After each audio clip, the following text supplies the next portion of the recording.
sensational sound of Diana Krall, and what a great way to start Sunday morning off. Good morning, I'm Bill Ritter. And I'm Willow Bay, and welcome to GMA Sunday. Diana Krall, good morning. Good morning. Thanks for joining us. Thank you. You know, everyone, I would tell you, everyone who has heard me play your new CD, which we should have mentioned is called Love Scenes, these last couple of days, they say one of two things. One, wow, that's Diana Krall. Is she going to be on your show? Or, who is that voice? So you've got quite a following. You can breathe a sigh of relief. You were looking a little bit nervous as Bill was about to spring that surprise on you. I wouldn't do that on national television. Embarrass you. Like, no, seriously, that's what people have said. And so we really look forward to having you perform. Thank you. We're looking forward to it, too. All right. We'll see you a little later on the show. Also, New York, pretty tough town, right? You think it's tough. This town? Yes. Oh, brother. Well, this town is going a week at the knees, all because of a sort of sweet, hot, sticky Southern sensation, This thing. which Nancy Collins is here to tell us all about. 10 fat grams per donut there. It smells 10 grams of fat per every donut. Yes, 177 calories, but truly worth it. Truly worth So it. Krispy Kremes are really taking over the nation. Well, it's a very small Southern company that it suddenly has bloomed, and everybody in New York, these just arrived a year ago, and everybody in New York thinks that they discovered them. Yeah, well, Yeah. don't we always As think New Yorkers They're always do overtaking it. the bagel, actually. And they're light. They're lighter than they're not a sinker donut, right? No, but the key is hot, as you'll see in our piece. You must have them hot. All this at a time when we're so concerned about our weight and cholesterol and whatnot.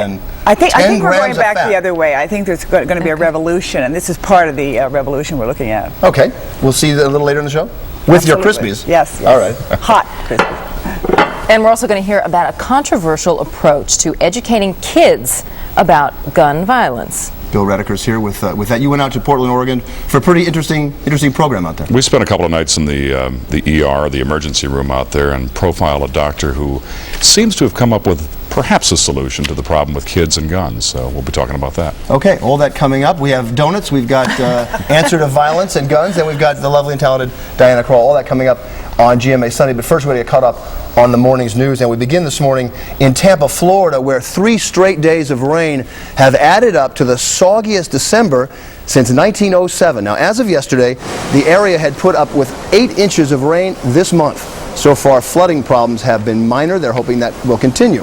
But forecasters say there will be even more rain in Tampa today and tomorrow. Now, at this rate, there's a good chance Mother Nature will beat her own previous all-time rainfall record for that region, 8.9 inches, set way back in 1888. Well, in a little over 2 years, the Iowa Party caucuses launched the presidential primary season for election year 2000. To the Des Moines Register, it seemed like a perfect time to start polling the voters. The paper published the results this morning. Among the possible Democratic candidates, more than half of Iowa's voters like Al Gore for the nomination. Gore has a substantial lead over challengers Dick Gephardt, Bill Bradley, and Bob Kerrey. Among Republicans, however, there was no clear frontrunner. George W. Bush, Lamar Alexander, Jack Kemp, and Dan Quayle were in a virtual tie, with Steve Forbes not far behind. We are never far from a presidential election. and while we're in Des Moines, a quick check on the McCoy family. The septuplets born last month are still pretty big celebrities in Iowa, and the community has continued to respond to the family's special needs. Here's ABC's Joan Bennett. With their 7 younger children gaining weight and continuing to do well, Kenny and Bobby McCoy appeared at a news conference for 2 brief presentations. The Des Moines Daily Register, which sold more than 40,000 copies of a special edition on the birth of the septuplets, presented the McCoys with a check for $20,000. Next came the local Army Reserve, which gave the McCoys a special birthday card for the youngsters, along with a few honorary positions. I hereby appoint each of the McCoy septuplets honorary corporals in the Horse Cavalry of Fort Des Moines. Bobby and Kenny McCoy told reporters that they still expect to bring the babies home in mid-January, and that the infants, as well as their older sister, are doing well. Joan Bennett, ABC News. The Reverend Robert Schuller is said to be in very good condition in a Southern California hospital this morning. Now, the televangelist suffered a minor heart attack on Friday. The 71-year-old preacher underwent angioplasty yesterday to remove some blockage from his arteries. Schuller is expected to go home in a few days. And a note from overseas, Boris Yeltsin exercised his right to vote this morning in Moscow's local elections. The Russian president is suffering from a viral infection, and he hasn't been seen in public in a couple of days. Yeltsin's doctors say he should recover from the flu in about a week. In New York last night, a surprise ending at the Heisman Trophy Award ceremony. All the smart money said Tennessee quarterback Peyton Manning would get the award. The smart money was wrong. And the winner, from Michigan, Charles Woodson. Charles Woodson was not expected to win because he's a cornerback, a member of the Michigan Wolverines defensive team. In 63 years, no defensive player has ever won the Heisman Trophy. The award is usually reserved for quarterbacks and running backs. So Woodson makes college football history. For a defensive player to win the award, it's truly a breakthrough. I mean, it hasn't happened before. I guess I'm like a pioneer right now, winning the Heisman Trophy for the defensive side of the ball. And now it just opens up doors. Well, last month after pioneer Woodson scored a touchdown on a punt return, people noticed that it looked like he was about to strike the Heisman pose before he was sworn by his celebrating teammates. Well, last night, a reporter offered Woodson another chance, and he jumped at it. Strike the pose now? Oh, I love to strike the pose for the people out there now. Hey. Let's see the pose. You ready? You got it. All right, all right, all right. Charles Woodson, winner of the 1997 Heisman Trophy Award. Willa? And finally, a shoplifting case in Vermont has everyone in the courthouse counting pennies. Cheryl Newton is charged with stealing about $100 worth of items from a supermarket. Now, in Vermont, stealing more than $100 worth of stuff is a felony and can send you to jail for 10 years. Stealing less is just a misdemeanor, which is a much less serious crime. Now, the prosecutor in Cheryl's case says the price tag adds up to $101.49, but her lawyer says some of the items were on sale, so the total is only around like $97.37 or so. Meanwhile, the store insists that you only get the sale price if you show a courtesy card at the cash register as your items are scanned.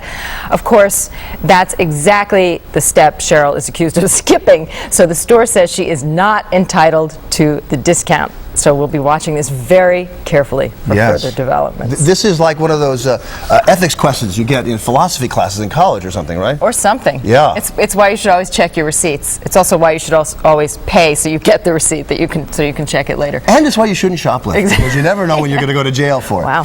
All right, coming up on GMA Sunday, how many frequent flyer miles do you get for a trip to the North Pole? I don't know either. But we know somebody who does. George right? Cicerone made the trip recently with some really special children, and he'll tell us about it a little later on. And when GMA Sunday returns, teaching kids the difference between guns on the street and guns in the movies. We'll be back. In the Sunday forecast, it will be dry across much of the central U.S. today and mostly sunny across the southern Rockies, the Great Plains, and the Ohio Valley. Parts of the Northeast will see snow, and rain will cover much of the west and eastern Gulf Coast. It's going to be chilly in many places from the Northeast to the central Rockies and across the Great Lakes. Highs will be only in the 30s. And in the northern Rockies, highs will reach only in the teens to upper 20s. From the northern plains across the mid-Mississippi Valley to the southeast, temperatures will peak in the 40s. Now, for more on your local weather forecast, check out after this show, abcnews.com, on the World Wide Web, or on America Online. And GMA Sunday will be right back after this. Good Morning America Sunday's weather report is brought to you by Office Depot.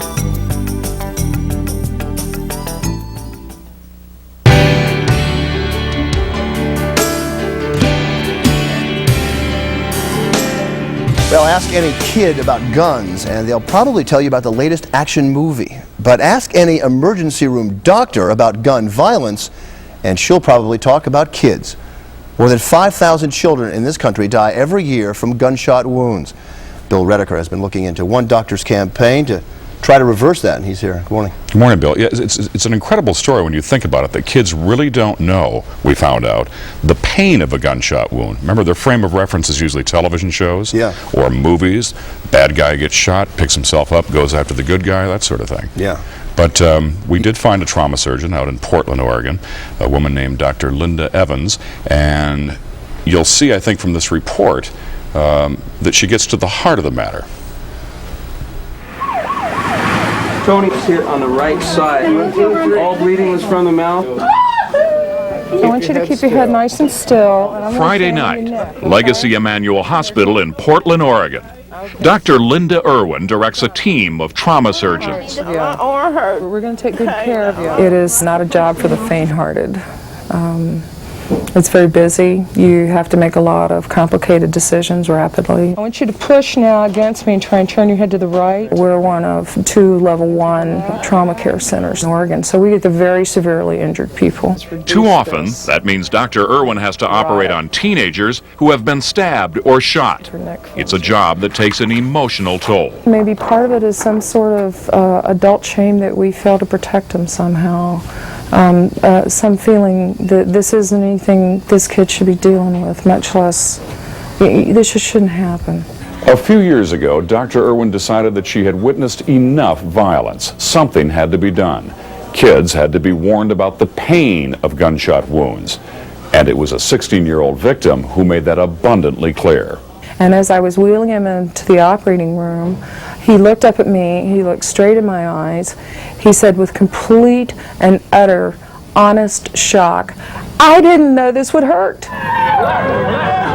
It was the disturbing notion that getting shot doesn't hurt that led Irwin to develop the Save Our Youth program. Armed with a slideshow that graphically depicts gunshot injuries, Irwin bluntly explains to school children the brutal reality of gun violence. I'm going to warn you, I'm going to show you some slides of real patients and real injuries that are pretty nasty. Irwin starts off the presentation with statistics about guns, and then leads into the real stories of young patients she has treated over the past few years. The really, truly tragic injury here isn't going from here to here.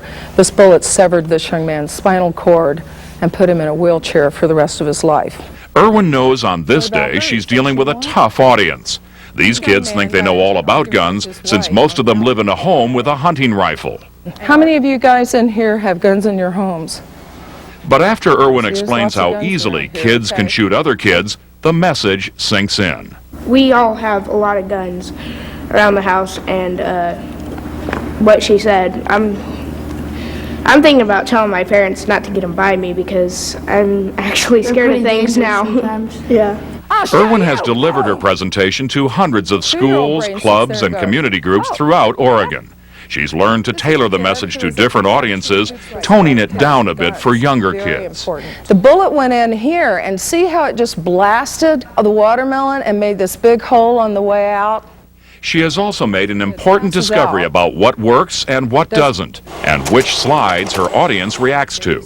The ones the kids picked that had the impact on them were the slides that showed disability or deformity. A lot of these kids have a very casual, almost blasé attitude about death, but they want to look good. You know, which is a very kind of teenager thing, I guess, when you think about it. It's difficult to gauge the impact of Dr. Irwin's efforts. Kids are still shooting each other. 14 children die every day in this country as a result of gunfire. Irwin believes that if adults don't get involved, don't try to prevent what she encounters in the emergency room every night, there is no doubt it will only get worse. If I find a gun, I will not touch it. If I go talk to 1,000 kids and one kid makes a different choice that keeps him safe, then I consider that a successful talk. Excellent. Okay, good job. Some of those kids were like 7 and 8 years old that we just saw. Yeah, and every home in Oregon, every other home rather, has a gun. 51% of them. I read somewhere with 190 million firearms in this country. That's like 3 out of 5 people have a firearm. It's amazing, and you know, we were talking earlier about whether Dr. Irwin can assess success to this program. Yeah, is this quantifiable? Well, it's difficult. I mean, anything is better than nothing, I assume. But she does tell a rather apocryphal story about how a young, angry teenage girl comes up to her after one of her lectures and says, "Dr. Irwin, you do not get it. You really don't understand. We kids need those guns." And Dr. Irwin confesses apparently she doesn't get it. A month later, that same girl comes into the trauma ward. She's been shot, a bullet through her spinal cord, and she is today a paraplegic. Yeah, she said that being disabled really really impacted these kids because they're concerned about their appearance. The theory, I think, is very similar to the scared straight. Remember when the youth groups used to go into the prisons, and the prisoners would say, hey, it's really bad in here. Having someone on the scene to go out and tell them this is what it's really like makes a huge difference. In fact, she's modeled some of her program after the Scared Straight program, although it's a bit different than that. But I think she's successful. I think, to answer your initial question, I think she does make a difference. The police chief in Portland is very impressed with what she does, so perhaps there is some long-term hope. Not glamorizing violence. It's not something from Disneyland or the movies or wherever. We live in the real world. As she says, it hurts. Yeah. It really hurts. Yeah. Yeah. Interesting report, Bill. Thanks a lot. Thank you. All right. Coming up when GMA Sunday continues, hanging out with the big guy at the North Pole. We'll be right back. Good Morning America Sunday is brought to you by Puffs.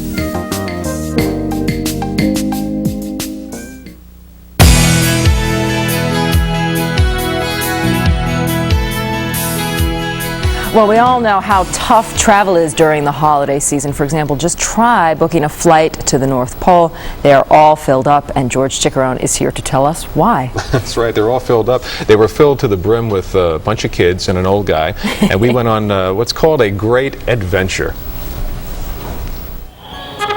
Okay, let's see. Chicago, Montego Bay, Kingston, the North Pole. The North Pole? We're really going to go. We are really going. Really? Yes, and when we land, we will be at the North Pole. Well, she's the boss. All of these children are sharing a very special adventure. They're about to board a plane from Miami and head to a place they've really only dreamed of. You know where you're going? To the North Pole. You got it, kids. You see, this is one of 40 fantasy flights sponsored by United Airlines. They will take place all around the country before the big night. They'll be taking off from Hartford to Hong Kong, from Phoenix to Philly, all transporting hundreds of kids who can use a little bit of Christmas magic to the North Pole, where they're going to come face to beard with the big Christmas kahuna himself. A what? A kahuna. What do you mean by that? You know, the big man.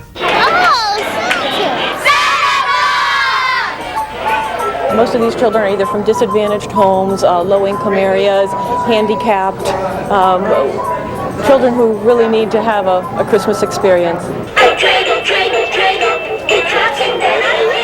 You know, something tells me this won't be your normal flight.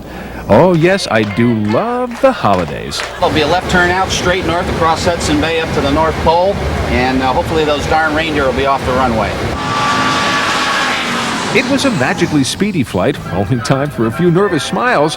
Then before you could say Yule log, kids were consumed with thoughts of Santa and our journey into a candy-coated continent which lies in the imagination, a rather contagious state. You're cleared direct departure to the North Pole. Say hello to the old man. We are heading to North Pole, and I think it's going to be a good trip. I see lots and lots of presents, and I see Mrs. Claus. Funny, to grown-ups it still looks a lot like Florida. But for the kids, there was snow, well, sort of, and this guy who said he was Rudolph, hugging everybody, and sure enough, there was Santa. Merry Christmas, honey. Each child got a bag of goodies and a picture to prove they were here, and a lesson in flash photography. Everything was perfect, but some kids still had their doubts. But this not real. This is not the real New York color. Sure this isn't the North Pole? I think it is. Want me to ask Santa about that? Santa, allegedly, is this really the North Pole? Young man, what is your name? George. Naughty, naughty, naughty. Boy, now I've done it. You happy now, kid? You know, I guess there could be palm trees at the North Pole, and maybe his rosy cheeks weren't sunburned. Gee, I sure hope Santa doesn't hold a grudge. After all, I did give him my name.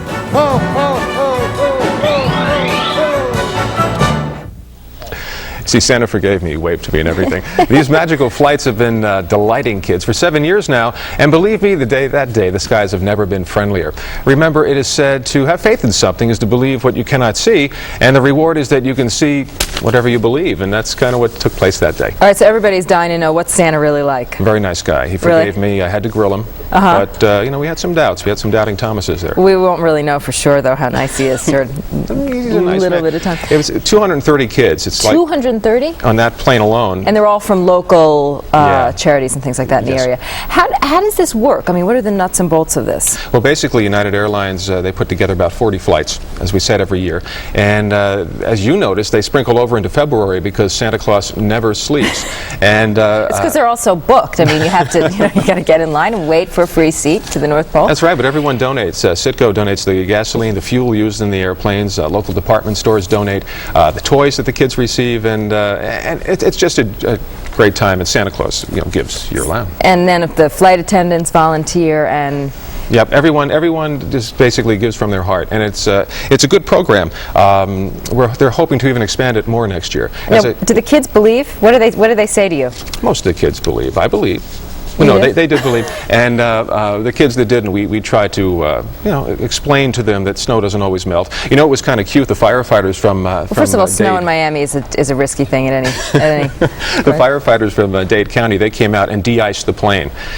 We were inside already, getting ready to take off, so we couldn't see it all. But they were de-icing the plane, and the kids got a big charge. Also, keep in mind, it's also the first time these kids, a lot of them, ever flown, and maybe the last time. There was one mascot that I think was the last time that he was going to fly an airplane. Wow. With his suit. Oh, what a fun story. Thank you, George. Thank you.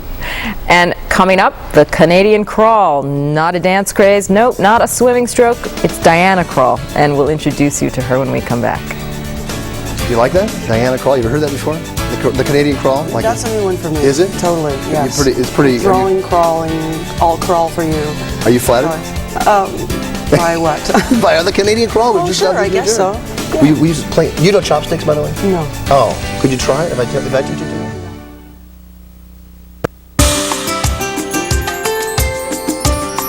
Like this song? This theme song? You can't hear it? Yes. You did, yeah. Well, our next guest is someone that we have been trying to get on the show for quite some time. She's very popular and very busy. In fact, the last time we had her scheduled to perform here, she got a better offer at the last minute. Yes, it came from high-level government officials. She was invited to perform during the Vancouver Summit last month, but finally we have Diana Krall, and we're so glad to have you here. Me too. Thank you so much for having us. You are young. I don't know how old you are, but I know you're young, and you've had success big time for the last only 2 years or so, right? Well, August. Since August? Since August, it's sort of when the record came out on August 26th, things started heating up a little more. Now, why do you think that is? It's interesting because your last album did very well, Extremely but well. this album, wow. I mean, what's different about this album? I don't know what's different about it, but I know that we've been touring extensively. We've been playing all across the United States and in Europe and Japan, so I think that when people hear us live, especially with a song like Peel Me a Grape, which is a very strong live hit, I guess. Which you're going to sing later, right? Hear it on the record. You sing, I don't want to say oldies, old songs, old ballads. Classics. Yeah, and jazz ballads. Old songs. But old songs. They're old songs. Are you reinventing them? You're reinterpreting them? What are you doing? You're copying them? Not copying. No. But the songs are so, they're standard. I mean, something like They Can't Take That Away From Me is a song that's been recorded quite often, and Peel Me a Grape is Blossom Deary's sort of signature song. So we're interpreting the music in our own way, with our influences being within the tradition, within the jazz tradition and storytelling tradition of Tell us a story right now. Yeah, give us a little taste. What are you going to play? Harry Warren's You're Getting to Be a Habit with Me. All right, and you'll play us off the air, and we'll see you a little later. All right, thank you.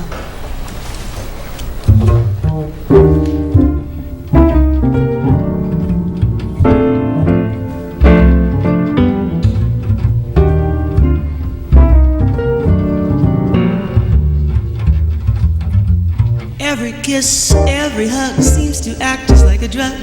You're getting to be a habit with me. Let me stay in your arms, I'm addicted to your charms. You're getting to be a habit with me. I used to think our love was something that I could take.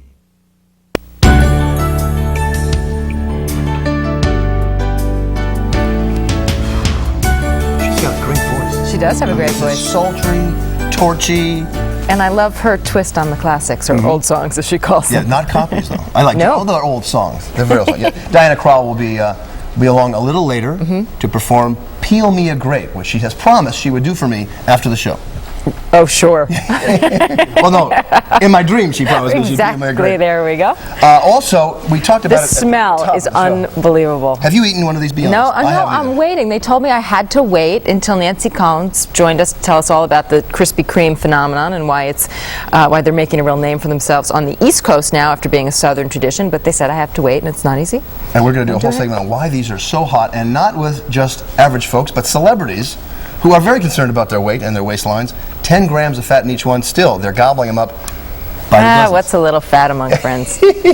Okay, all that coming up. We're going to start with a little news, though. The global warming treaty approved in Kyoto, Japan this week has yet to affect the environment, but critics of the treaty are saying it could be devastating to the United States economy. Now, in the GOP weekly radio address, Republican Senator Chuck Hagel of Nebraska argued the treaty would give the UN control over America's economic growth. He's calling for immediate debate on the treaty. But a recent public poll by the Pew Research Center shows that Americans are willing to pay more for gasoline if that will save the planet, which is interesting development. And to discuss this a little bit more is Sam Donaldson, who joins us now from Washington. Good morning, Sam. Good morning, Willow. Peel that grape. Exactly right. Well, so Sam, this tentative accord was just signed. Some members of the Senate are already calling it DOA. Isn't that a little premature? It's not expected to be up for ratification by the Senate until 1999. Well, I don't know. If it's not DOA, it's certainly bleeding heavily. We're going to have that debate you talked about on our program this morning. Bill O'Keefe, who represents a coalition of people who don't like the treaty, and Federico Pena, who's the Energy Secretary, will be with us, and they will tell you why it either is or is not a good thing for the United States and the world. So, Sam, the primary opposition comes from where precisely? It comes from the business community to a large extent, who argue, and I think with some merit, that the U.S. economic growth will be curtailed somewhat. I mean, if you cut down on the use of energy, fossil fuels, greenhouse gases, you're going to harm the economy. But the people who want the treaty say there may be some harm, but the long-range harm of doing nothing about global warming will just kind of destroy the economy completely. So that's what the argument is. Today versus tomorrow. Well, us versus the grandkids. Us versus the grand. Now, who are they anyway? What's interesting, Sam, is this is expected to be just the beginning of what could be a very long-term debate. And the question is, who gets to shape the debate? I mean, the environment has long been a key issue for Democrats. Will it stay that way? What will the Republicans do? The Democrats are divided on this, because not only is it an economic problem, there are some people who say the scientists are wrong, that the global warming is not the problem they think it is. And then, of course, you can point to the developing nations, China, for instance, very large, that don't enter into this. They say, wait a moment, we have to develop. Don't tell us to start cutting back now when you, the big boys, have already got your economies going on fossil fuels. So it splits party lines on this one. It splits party lines, and it also splits sort of globally. What's the plan for getting developing nations to sign on to this? Well, the plan is to keep jawboning, I suppose, because there is no real way that you can tell a developing nation, I mean, what, are you going to send in the Marines? I think not, to get aboard this. You know, this is one of those hot topics, just like the other one we're going to talk about, the recess appointment the President's going to give to Bill Lan Lee to be Assistant Attorney General for Civil Rights. We're going to have Senator Orrin Hatch, who opposes that, who helped block Lee's nomination in the Senate, and Reverend Jesse Jackson, who says the President is exactly right to stand up to the Republicans on this one. There's a lot of howling going on about that one, Sam. Oh, you say howling. Let me tell you, Willow, I think maybe the most watched portion of our program this week, today, is going to be our dogs. Koki's brought her dog on videotape. I brought my dog on videotape. Really? And we will tell the President what to expect with his dog. You know what, Sam? I didn't even know that when I said howling. So you're going to have some very important advice. And while I'm watching the rest of your program, of course, I'll be sampling the donuts. Here's my normal one. That's your regular. Brand Now, X. we should tell everybody. Now, Here's the other one. Sam, how often do you eat that your normal one, as you call it? Well, I eat the crust off of it. I mean, I eat the chocolate off the top. But every I week? leave the hole and I leave the balance. About every week or so, Sam? Yes, I get the sugar high, Willow, before I go on this week, because that's where I get my energy to be as mean as I am. I'm a pussycat otherwise. So you'll let us know next week what you think of the Krispy Kremes. I will. Okay. Bye. Thanks, Sam. GMA Sunday continues after this. I like the That's how he's done it all these years. It's a sugar rush. It's not Sam's basic personality. It's just a sugar just a little rush. hit of sugar. The Twinkie defense. We'll be right back. I like that. Like Sam likes donuts. That was a good sound effect.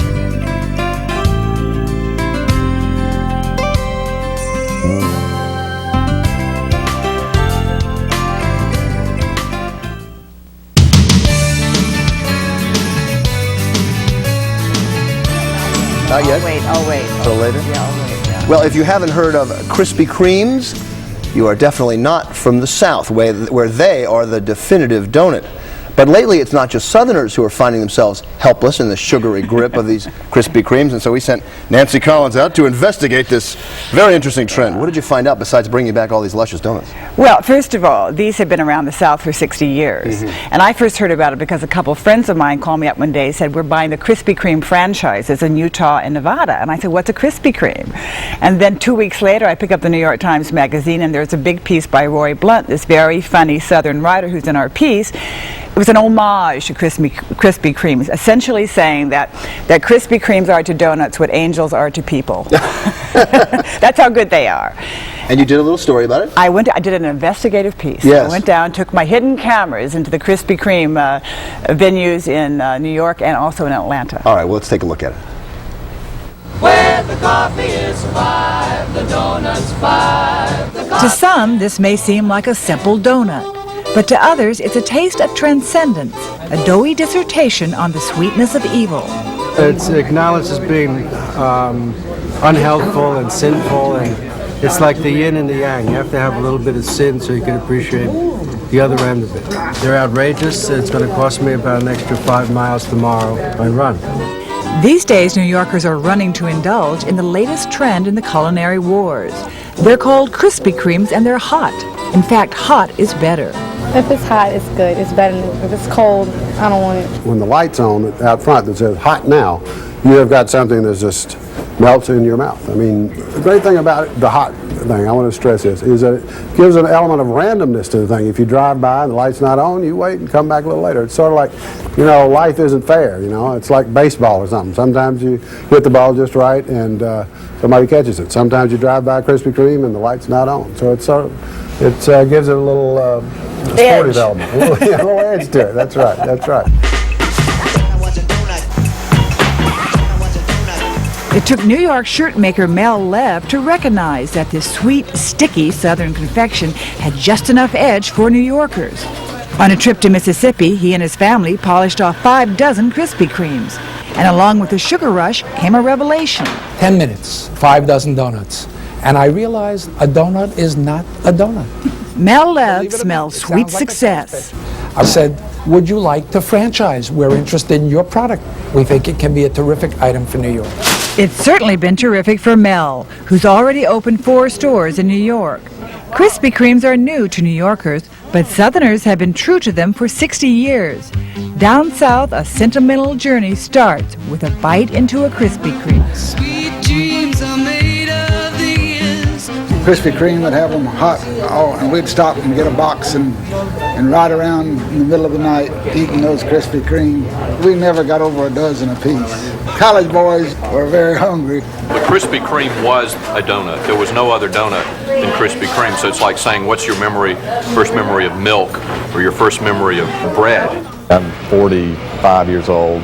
Krispy Kreme is 15 years older than I am. So, I mean, it's been there all the time. And I think that's just what becomes part of the fabric of your life.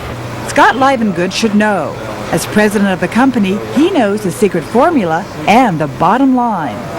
We sell about 1 billion donuts a year. And in terms of translating that into sales, system-wide we'll do about $225 million in sales this year. That's a lot of dough.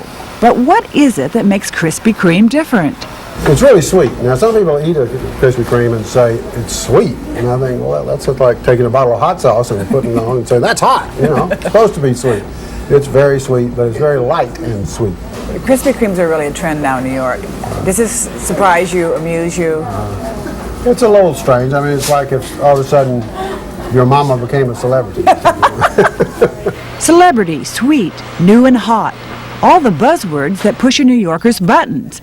So, of course, I had to try one. A regular Krispy Kreme, glazed, yes. Hot, glazed. This is my very first one. So stand back. That is hot, isn't it?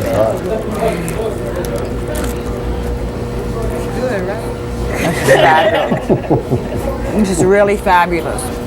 Oh, my. Oh, God. No, I've had with my. He's had them for years. Actually, this is my 1 millionth Krispy Kreme.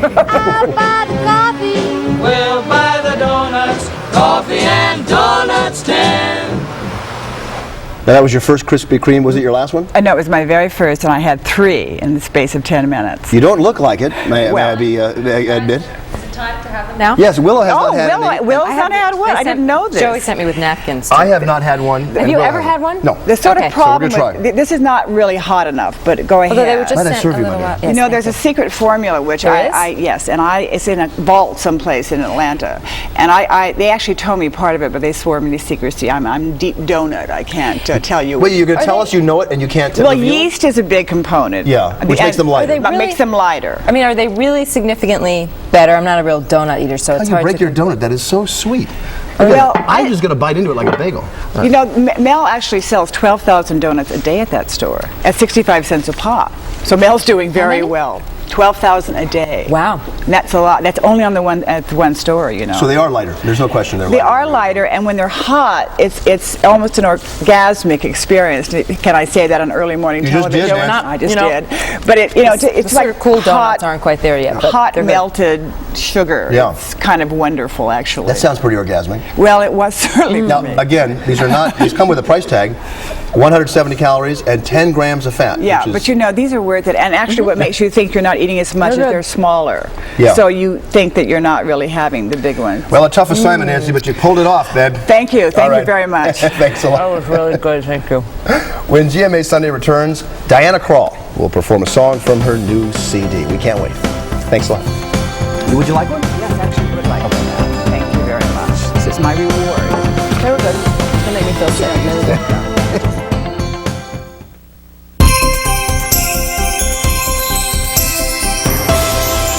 You've never had one. But you guys have. You're from Georgia, so you know about Krispy Kremes. Ben? I've had them. You've had them. We'll introduce That's you guys just our in a little second. poll. Now, Diana Krall has been everywhere lately. She's even been on Melrose Place, where you got to play yourself. Yes. Had the credit and everything. Was that exciting? Diana Krall is herself. Did you meet Heather Locklear? I did. Yeah? Yes. Do we have a clip from that? No, we don't. Okay. Was it exciting? It was very interesting to see how that worked, and it was fun working with Anson Williams because I was right in mid-sentence with him before I realized who I was talking to. Not from nearly as Happy exciting. Days. Not nearly as exciting as being on Good Morning America Sunday, though, I bet, because you're here finally. We've been trying to get you for a long time. We're glad you're here. You're going to perform from your new CD. Which is hot right Yeah. now. Love Scenes. Tell us a little bit about the CD. It's produced by Tommy LaPuma for Impulse GRP, and it's with Russell Malone and Christian McBride on bass. Russell Malone on guitar. And this is Ben Wolf. Ben Wolf on bass, substituting. And Ben is my regular bandmate now. Oh, congratulations, So Christian McBride is a wonderful bassist who has his own CDs and very busy. Now, the song you're going to sing for us is called Peel Me a Grape. Peel Me Tell a us Grape. about the origins of this song. It was written by Dave Fishberg, and it was Blossom Deary's sort of signature song. And my sister typed out the lyrics for me because we always talk about men and what we would just it was very sort of tongue in cheek. We were in my mother's kitchen drinking wine and Girls talk singing about men? along. Yeah, singing along with "Peel Me a Grape," saying "Okay, hey babe," and. She typed out the lyrics for me, and I ended up singing it for her birthday, and people liked it, so Well, I you kept sing it for singing us. it. You Sure, sing it for us right now? absolutely. Diana Krall and Peel Me a Grape.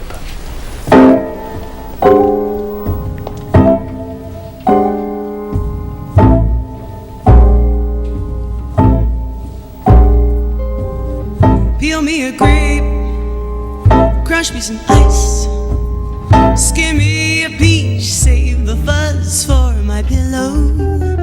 Talk to me nice, talk to me nice, you've got to wine me and dine me. Don't try to fool me, be to me, either amuse me or lose me. I'm getting hungry. Peel me a grape.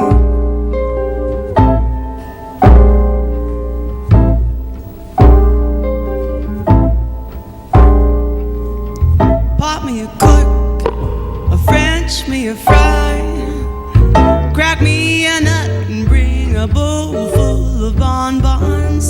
chill me some wine.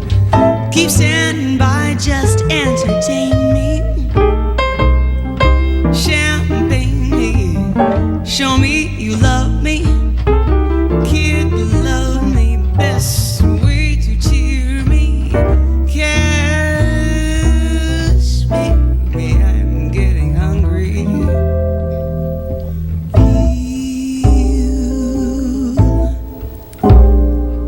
Me. Here's how to be an agreeable chap. Love me and leave me in luxury's lap. Hot when I holler, skip when I snap, when I say do it, jump to it. Send out for scotch, boil me a crab, cut me a rose, make my tea with the petals, just hang around. Pick up the tab, never outthink me. Just make me a polar bear, rug me. Don't bug me, new Thunderbird me. You heard me, I'm getting hungry. Peel me a grape.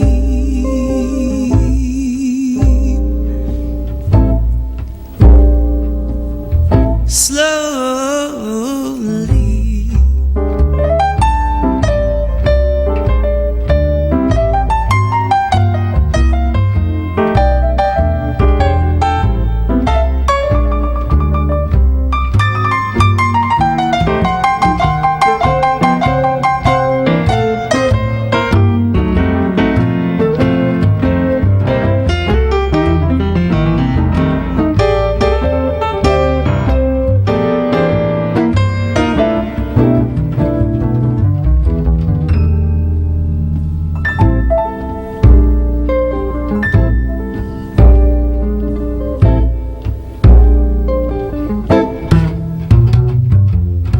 Here's how to be an agreeable chap. Love me and leave me in luxury's lap. Hop when I holler, skip when I snap, when I say do it.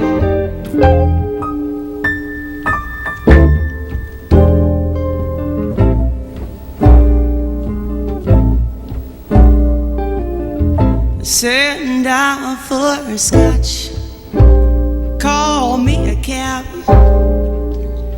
cut me a rose, make my tea with the petals, just hang around. Pick up the tab, never outthink me. Just make me polar. Good Morning America Sunday is brought to you by Samsung Electronics. Has anyone ever told you you can really sing? That's quite That's an invigorating song, isn't it? It is, especially at this hour. I was like kind of. Well, after a Krispy Kreme, Yes. with your song and a Krispy Kreme, You're set to go. we're raring for rest of Sunday right now. No, that was really nice. Speaking of the rest of Sunday, why don't we quickly let people know? Oh, yes, we have a little business to do. A couple of program notes for you. Later this morning on This Week with Cokie Roberts and Sam Donaldson. Most Americans say the environment is important to them, but what price are they willing to pay to protect it? And tonight on World News Sunday, the cost of buying nothing. A look at a growing anti-buying movement just in time for your holiday season. And tomorrow on Good Morning America, Kevin Newman reports live from Baghdad, where he will be joined by Chief UN Weapons Inspector Richard Butler. All that coming up. All right, so we've asked everyone to stick around. Would you like some Krispy Kremes? Let me pass it around. Bill Redeker, I know you want Bill's one of these. been so well behaved. I just want to know why they're called crispy. They should be called gooey creams, Well, right? actually, you're correct about that. That's a misnomer. They are more gooey than crispy. Am I not being polite? Not hurting sales, though. Boy, that's sugar, isn't it? I'll tell Yeah, Diana's not quite there yet. You know what?